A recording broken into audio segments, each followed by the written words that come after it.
Thanks, Ceann Comhairle.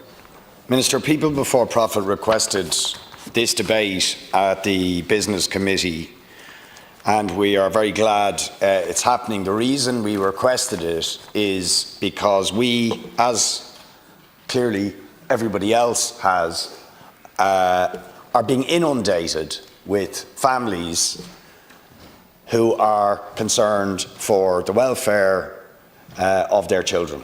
And it is clear that the state, the government, is failing children with additional needs and with disabilities. And that's a moral failure, it's an unacceptable failure, it flies in the face of the commitment of this state to cherish all the children equally, and it flies in front of our legal obligations under the UNCRPD to ensure equality for all children and to provide for their needs and to make sure they're not excluded from education. And the equation is very, very simple, Minister, that children with additional needs who get the support, the resources and the services that they need will thrive and flourish in their lives. But if they don't, they will struggle. They will struggle. And their ability to reach their full potential will be limited and obstructed, and it will leave their parents frustrated, tired, angry, stressed, worried. And when you talk to parents of children with additional needs, the story is always the same. That's how they feel. I asked Rachel, another mother who's up there with a child with special needs, what's your message to the Minister? And she said very simply, when it is a big enough challenge in and of itself to have a child with special needs, why does the government make it more difficult for us? It's a constant struggle. Somebody else said to me today, in simple summary, having a child with special needs means spending your life on a waiting list, or spending your life being refused things. Waiting lists for assessments, waiting lists for services, waiting lists for ASD classes or class places, waiting lists for appointments with child and disability network teams, waiting lists for CAMs, and the list goes on. Waiting, refused.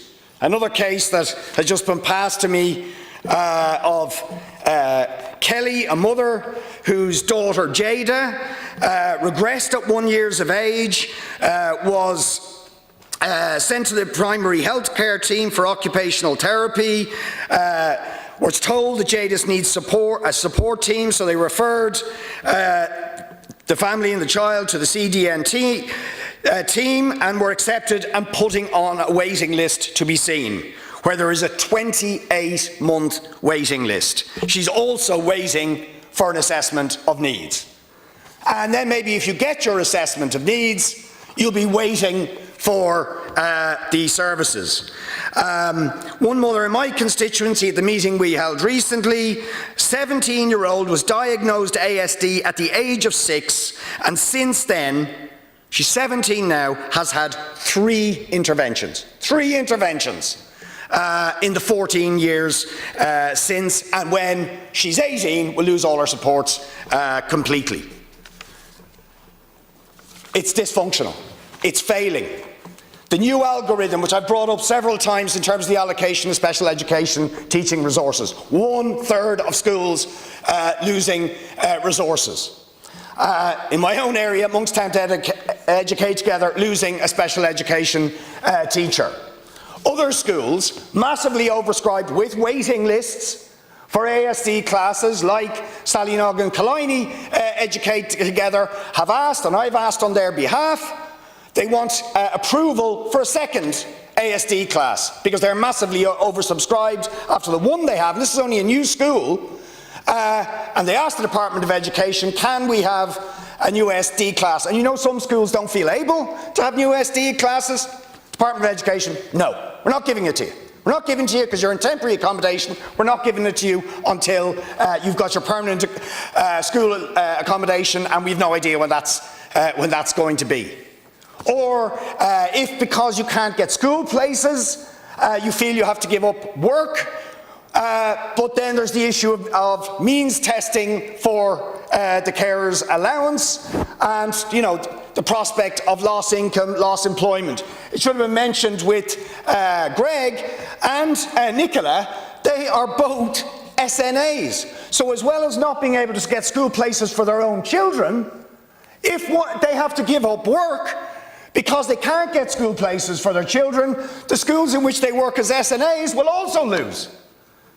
Right? So there is a crisis and there is a complete dysfunctionality in terms of the resources and services needed for children with special additional needs in schools and in terms of out of school. So the question is, what is the emergency response going to be to address these problems? And certainly talking to teachers and parents at the meeting I was at, it's all at all those levels with waiting lists, whether it's the special education teachers, whether it's the SNAs, whether it's the CDNT teams, whether it's CAMS, it's the lack of staff, and there seems to be no will on the part of the government to go out on a massive recruitment drive to fill those posts. And to not have a box-ticking approach to this, to treat people on the basis of their needs and their humanity as children, and to simply trust the parents, trust the schools to outline the needs and respond and provide the resources based on the needs of the children, not some box-ticking exercise. Now, Deputy